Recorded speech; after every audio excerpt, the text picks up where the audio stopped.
عليكم السلام ورحمة الله. الاسم ديالك؟ عبد الغني. سي عبد الغني. المغرب كامل عاش واحد الضجه اللي هي كبيره على اثر تداول واحد المقطع ديال الفيديو ديالكم نتوما. واحد الولد يعني كيشرب. تحية طيبة، أتمنى أنكم تكونوا في صحة جيدة. الإخوان بنا نتناقشوا على واحد الموضوع اللي تار الجدل في السوشيال ميديا، وهو موضوع تاع داك الطفل الصغير اللي بانوا معاه بعض الأشخاص هما بالغين وتيعطيوه قرعة ديال البيرة. هاد الموضوع أكترية ديالكم شافوه، وكل واحد غادي يكون شافو في واحد الفيديو بواحد الرواية أخرى على حسب كل واحد وكيف ما رواه من دوك الناس اللي نشروا الفيديو ديالو.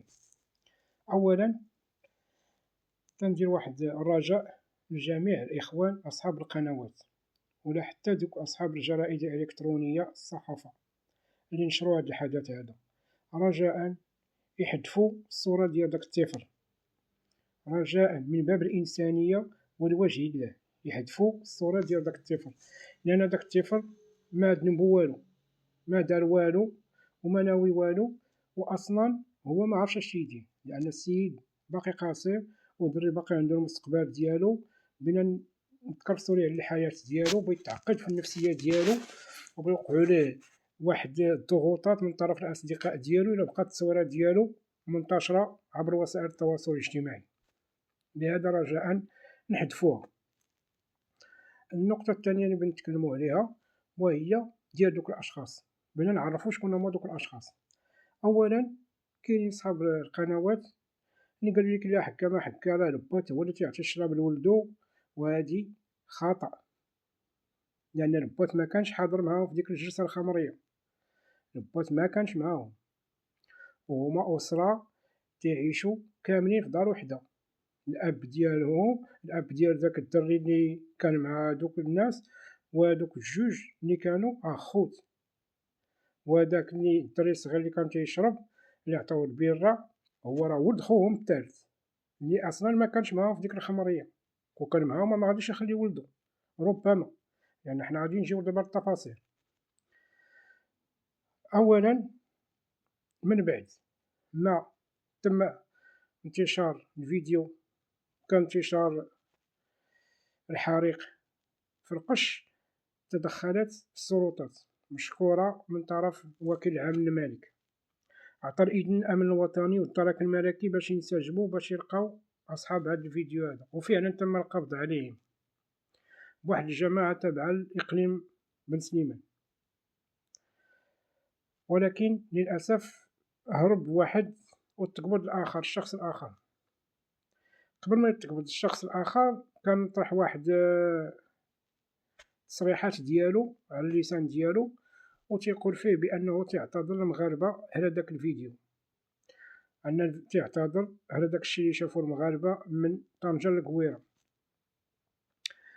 على هاد الكلام هذا بغيت نقول ليه بأنه حنا ما محتاجينش الاعتذار ديالك، لأن داك الشيء خصك تعتذر لداك الطفل، وخصك تعتذر لداك الأب ديال داك الطفل، لأنه أب ديالو دار فيك الثقة وخلى ولدو معاك وخرج للعمل ديالو، وانت ما استغليتيش ديك الثقة ديال أنه خلى عندك أمانة اللي هي ولد خوك.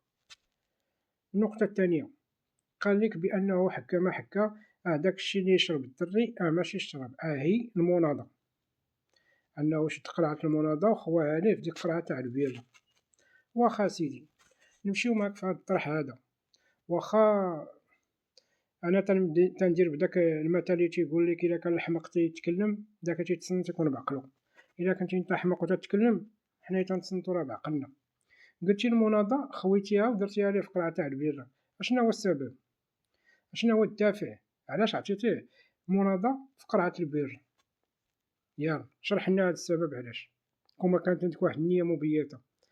النقطة الثانية، علاش اصلا دري صغير خليتيه يجلس معاك في ديك الجلسه الخمريه؟ علاش؟ فينا الاخلاق؟ فينا هو الحفاظ على داك الدري الصغير وعلى البيئه ديالو؟ داك الدري الصغير ما خصوش يجلس معاك في ديك الجلسه الخمريه.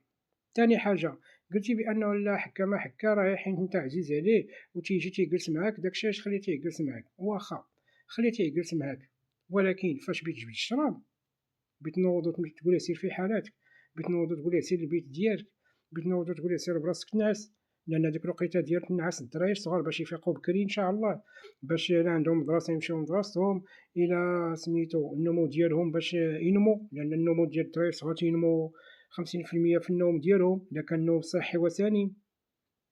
ولكن انت مسهر الدري تلاش من وقيته وتعطيه في الشراب وتتصور وتتقول حكا ما حكا، لا راه ماشي انا اللي صورت، دري صغير اخر هو اللي صور. اذا انت من داك الدري الصغير الاخر اللي شاد التليفون وتيصور، اذا انت كنتي فرحان وتضحك في الصوره، ماك ما تقول عليه التليفون تقول له لا ما تصورش هادشي، لان هذيك جلسه خمريه، والجلسه خمريه يعاقب عليها الشرع والقانون. وعلاش انت جلستي في الدار ماك ما تشرب الزنقه؟ لانك داير في بالك وعرفتي بانه في الزنقه يعاقب عليه القانون، يعني خفتي من القانون ودخلتي للدار، هذه نقطة. ولكن منين دخلتي للدار ما خفتيش من الله اللي خلقك، ما خفتيش من داك الدري الصغير مسكين اللي بتخرج ليه على المستقبل ديالو وعلى الحياة ديالو ملي تعطيه الشراب، ما هماتكش الصحة ديالو. طفل باقي عنده 6 سنوات، كيف يعقل أنه طفل باقي عنده 6 سنوات أنك تعطيه انت الشراب؟ كيفاش غادي تكون ديك البيئة ديالو اللي غادي يكبر فيها؟ كيفاش غادي يكون عنده داك الذوق ديال داك الشراب وهو في داك السن؟ خصوصا ان المذاق ديال الشراب انت راه عرفتيه كي داير، يعني بغيتي ترد الدري الصغير من صغرو انكوليزي على الشراب على الكحول، اذا ما تخسر ليه النمو ديالو ما تخسر ليه الطبيعه ديالو. وفي الاخير تتقول لا راه الدري صور الفيديو وما شافش حتى راح وحتى بارطاجاه. انت اصلا قاصد انه الفيديو يتنشر، مادام انت هزيتي التليفون وتيصور وخليتيه تيصور وشتيه تيصور، اذا راه بغيت تبارطاجا الفيديو. تاني حاجه تتقول بانك انت مبلي الله يعفو عليك، واخا مبلي الله يعفو عليك وما ذنب داك الدري الصغير؟